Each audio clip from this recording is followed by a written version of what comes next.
बिस्मिल्लाहिर्रहमानिर्रहीम। तस्वीर और आवाज़ की दुनिया के साथियों, आपकी खिदमत में हमारा दुआ सलाम अर्ज़ हो। आप सबको अल मरजान वॉइस चैनल पे खुश आमदीद कहते हैं। हज़रत ख्वाजा मोइनुद्दीन चिश्ती रहमतुल्लाह अलैह फरमाते हैं, कायनात की कसरत से फ़रेब मत खाओ। जिसको अल्लाह अपनी रज़ा मरहमत फरमा दे वो बेश्त को क्या समझे।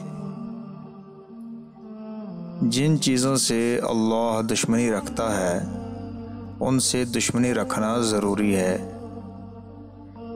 यकीन वो नूर है जिससे बंदे का दिल मुनव्वर हो जाता है।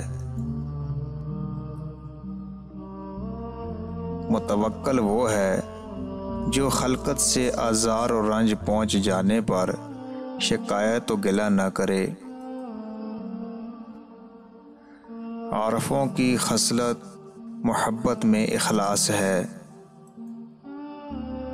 तौबा के चंद मकाम हैं, जाहिलों से दूर रहना, बातिल को तर्क करना, मज़ालम को रद्द करना, मुनकरों से रूगर्दानी करना, महबूब से मोहब्बत रखना, खैरात करना, तौबा को दुरुस्त करना, बेबसों की मदद करना, मजबूरों की ज़रूरत पूरी करना,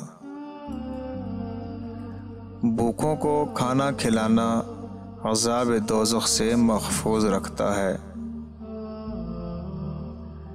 मोमन की मेराज नमाज है, इसके बग़ैर अल्लाह ताला का कुर्ब हासिल नहीं हो सकता। आरफ वो है जो अपना दिल दुनिया से हटा ले। तुम में बेहतर वो है जो अपनी बात पर कायम रहे। नमाज अल्लाह ताला की अमानत है जो इसने बंदों के सपुर्द कर रखी है। खुद पसंदी कबीरा गुनाह है,